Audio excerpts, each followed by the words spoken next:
Will the Calgary Flames win the Canadian division? Oh my god, I can feel it, especially Leafs fans and Habs fans. Probably the Arthur meme, with the clenched hand. Oh boy, let's talk about it, okay? Because this Canadian division is going to be one of the best that we have ever seen in the history of the league. I cannot wait for it, and it's only about 2 weeks away, which is awesome. And dude, okay, I'm from Calgary, so admittedly, I'm going to try to be not too biased, okay? And if you ask me personally, are the Flames going to win the entire division? I don't think so. I think the Habs are going to be really good. I think the Leafs are going to be really good. And I think the Sens are going to win. I'm just kidding. No, the Sens are going to be better, but they're not going to win the division. They're going to be a tough out, though. Okay, it's not going to be an easy 2 points put in the bag. I think the Sens are going to be a tough out. Every single team in this division is going to be a tough out. There are going to be no days off, no free wins for anybody. Now, what do I think of the Flames' additions in the offseason? Jacob Markstrom, look, I watched him many years in Vancouver. He blew up, I would say, in the past couple of years, because to me before that, he was always steady, but he was never exceptional, like how he's talked about nowadays. Now he's talked about as one of the best goalies in the league, and I gotta say that I don't know if I see him as, for example, what Mika Kiprusoff was in the past, okay? And I get it, his stats are really good, but I think he's going to be really good. He's going to be better than any goalie the Flames have had since Mika, but I don't know that he's this huge savior, exceptional, amazing goalie in net, for the Flames. I don't know if he's going to be Jesus in net here, okay? That's all I'm saying, okay? I think he's going to be really good, and he's going to absolutely help the Flames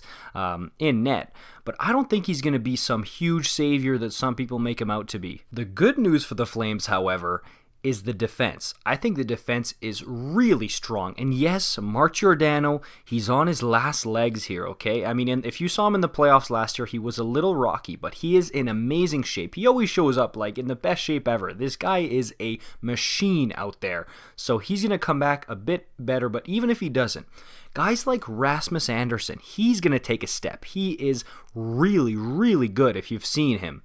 Chris Tanev is a bit of a mixed bag. I've heard that if he can stay healthy, which is a bit of a challenge for him, then he can be steady, and that's all that is needed from him, is to be steady. You've got guys like Noah Hanifin who are pretty mediocre, but can take a step at any moment. It's spontaneous for them. Noah Hanifin can come out and play 10 amazing games, but he can also play 10 games where he does absolutely nothing, And there's also Juuso Välimäki. To me, the X factor of this Calgary defense, because, dude, this guy has been put into Calder talks. Is he going to win the Calder? Probably not, but he should be in that conversation because he's that good. He's been playing with men in Finland for the past few months, and he's been lighting it up over there as a defenseman, okay?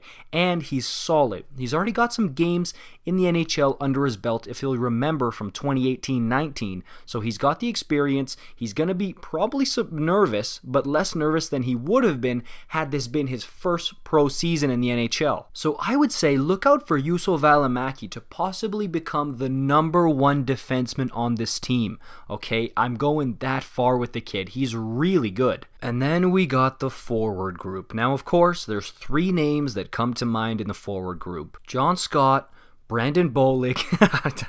I can't even finish that, dude.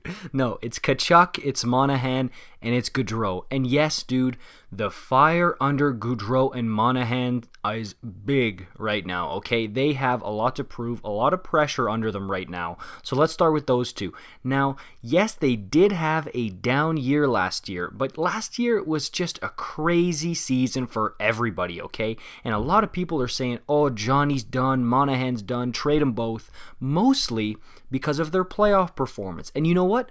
I can't doubt that. Look, these two are my favorite players in the whole NHL. My channel is named after Johnny Gaudreau. And even I can't deny that they go full Casper in the playoffs. But in the regular season here, that's step one. They gotta prove that they're still elite offensive producers in this league. That's number one for them, okay? And who's gonna be on their right side?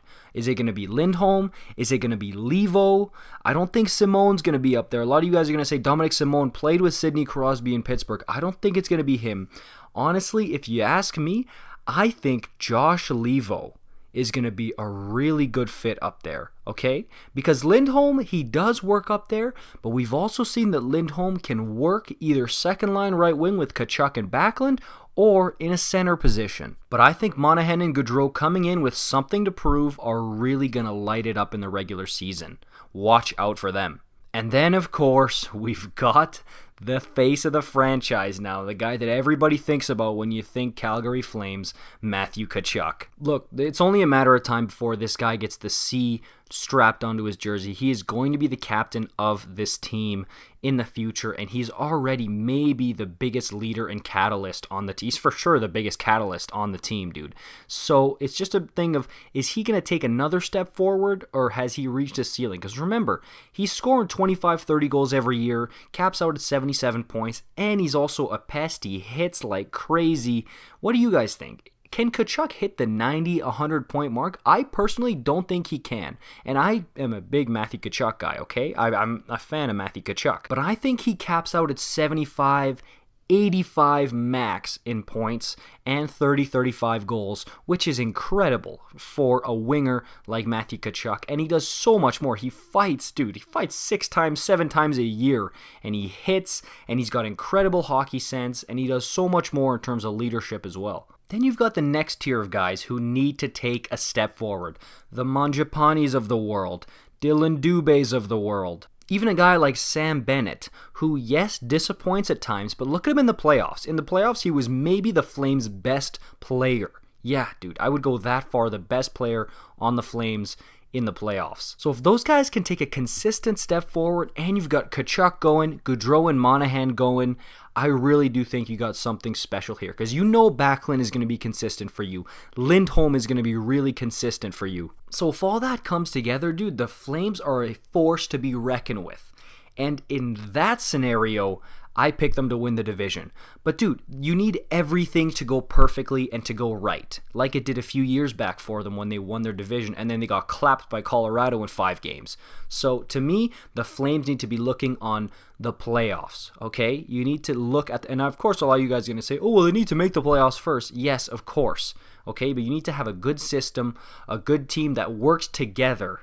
Oh my god, this sounds like an episode of Dora the Explorer. Work together. No, everything needs to work together perfectly for the Flames to win the division and then go on a deep playoff run. That's really where their head should be at. And they've got a chance. And you know what? Sometimes that's all you can ask for is a chance.